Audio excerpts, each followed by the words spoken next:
Hermanos, bienvenidos a una entrega más de la reflexión de la palabra.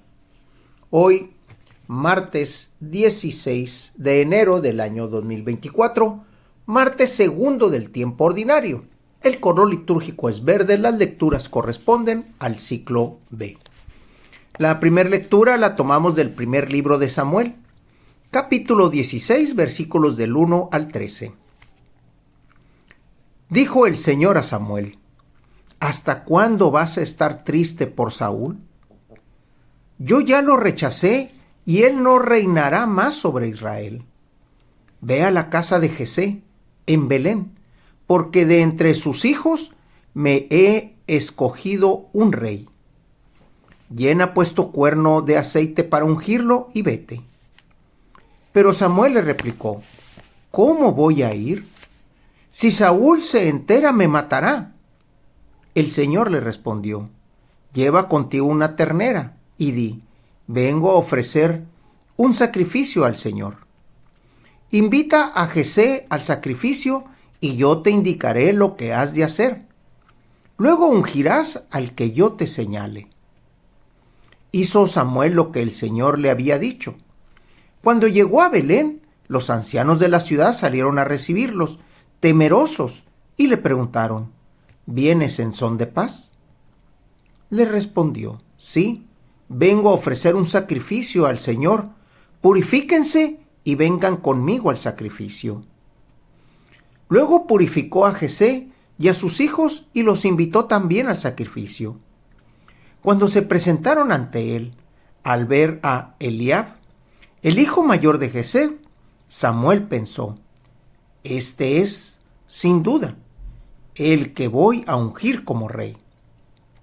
Pero el Señor le dijo: no te dejes impresionar por su aspecto ni por su gran estatura, pues yo lo he descartado, porque yo no juzgo como juzga el hombre. El hombre se fija en las apariencias, pero el Señor se fija en los corazones. Entonces Jesé llamó a su hijo Abinadab y lo hizo pasar ante Samuel, el cual le dijo: tampoco a ese lo ha escogido el Señor. Jesé hizo pasar a Samá, pero Samuel le dijo: a este tampoco lo ha elegido. Así fueron pasando ante Samuel 7 de los hijos de Jesé.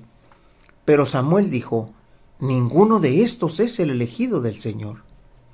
Luego le preguntó a Jesé: ¿son estos todos tus hijos? Él respondió: falta el más pequeño, que está cuidando el rebaño. Samuel le dijo: hazlo venir, porque no nos sentaremos a comer hasta que llegue. Y Jesé lo mandó llamar. El muchacho era rubio, de ojos vivos y de buena presencia. Entonces el Señor dijo a Samuel: levántate y úngelo, porque este es. Tomó Samuel el cuerno con el aceite y lo ungió delante de sus hermanos. A partir de aquel día, el Espíritu del Señor estuvo con David. Samuel se despidió y regresó a Ramá. Bien, hermanos, otra vez continuamos en la búsqueda del que ha de gobernar al pueblo de Israel. Vemos que en el primero, el albedrío que tenía Saúl lo hizo caer. Esa libertad que Dios nos puso a los hombres para poder escoger entre el bien y el mal, y es algo que Dios no puede romper, no puede intervenir, es lo que a Saúl lo tumbó. Saúl falló ante Dios. Y Samuel de nueva cuenta va y busca a otro hombre que ha de reinar. Aquí Saúl tropezó. Saúl también se dejó llevar por la apariencia cuando dijo: este ha de ser. Es el mayor. Es alto. No cabe duda. Él debe de ser. Sin embargo, Dios, ¿qué fue lo que le dijo? Ustedes los hombres se dejan llevar por las apariencias, en cambio, Dios ve el corazón. Hay que recordar, hermanos, que Dios nos hizo y Dios insufló sobre nosotros el espíritu de Él. Su espíritu está dentro de nosotros. Entonces es lo que Él ve. Ve el espíritu interior. Ve nuestra constitución espiritual. No la externa, porque la externa cambia. La externa se modifica. La externa caduca. En cambio, la interna se fortifica y es la que tiene la comunicación con Él. Aquí el Señor unge al nuevo rey. Quita y desecha aquel que no le sirve. Quita y desecha aquel que por su propio peso y por su propia vanidad cae. Y hace un nuevo renacer. Hace un nuevo rey. Aquí David es el nuevo escogido, aquel que unge Samuel con el aceite y aquel que estaban esperando el nuevo pueblo de Israel. Del Evangelio lo tomamos del evangelista Marcos, capítulo 2, versículos del 23 al 28. Un sábado, Jesús iba caminando entre los sembrados y sus discípulos comenzaron a arrancar espigas al pasar. Entonces los fariseos le preguntaron: ¿por qué hacen tus discípulos algo que no está permitido hacer en sábado? Él le respondió: ¿no han leído acaso lo que hizo David una vez que tuvo necesidad y padecían hambre él y sus compañeros? Entró en la casa de Dios en tiempos del sumo sacerdote Abiatar. Comió de los panes sagrados que solo podían comer los sacerdotes y les dio también a sus compañeros. Luego añadió Jesús: el sábado se hizo para el hombre y no el hombre para el sábado.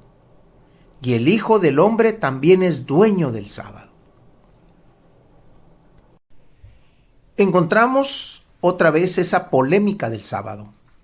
Hay que recordar que Jesús constantemente peleaba contra los sacerdotes, contra los fariseos, contra los escribas, contra los encargados del templo. Siempre estaban peleando por la cuestión del sábado.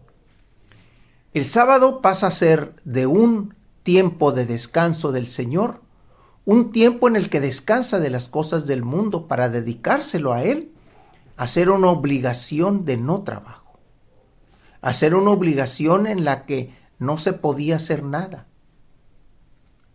Y ahí es donde venía el malentendido. ¿Por qué tus discípulos hacen algo que está prohibido hacer en sábado? Y era precisamente el segar para comer, el segar la semilla, el molerla, el tomarla, sacarla de la espiga y luego consumirla. Eso es parte de la ley de Moisés, pero que los fariseos observaban de una manera no muy congruente. La observaban de una manera muy literal, de una manera en la que, lejos de ser un verdadero sentido de ayuno, un verdadero sentido de sacrificio, pasaba a ser una obligación. Y hasta se puede decir que una obligación mediática. Porque si uno cumplía con el sábado, ya tenía el reino de Dios ganado. Y no, hermanos. Jesús les hace ver que el sábado, al igual que otro día de la semana, está también hecho para el hombre, porque en la necesidad del hombre es donde se ve la necesidad también de Dios. Si Dios nos decía el día de ayer: ofrezcan sacrificio, mas no holocausto, ofrezcan ayuno, para que pueda el Señor verlos. ¿Y qué es lo que les decía Cristo el día de ayer? ¿Qué es lo que le decía Jesús el día de ayer? ¿No? Odres nuevos, vinos nuevos, enseñanza nueva, gente nueva. Eso es lo que les decía. El novio, el de la fiesta del Cordero, está presente. No pueden los invitados ayunar. Bien, aquí les está dando otra vez esa lección. ¿Cómo creen ustedes que el sábado está hecho para el hombre cuando el hombre pueda tener necesidad en sábado? Aquí es donde lo vemos, la aplicación del vino nuevo, odres nuevos, de la tela nueva para el remiendo nuevo. Hermanos, hay que entender el Evangelio de Jesús y no quedarnos como los fariseos en un sentido literal de las necesidades, en un sentido literal de la ley, en un sentido literal en la que no se pone el verdadero sentido de amor hacia el hermano. Estamos llamados a la observancia, sí, pero también estamos llamados a la ayuda del hermano. Hermanos, Dios los bendiga.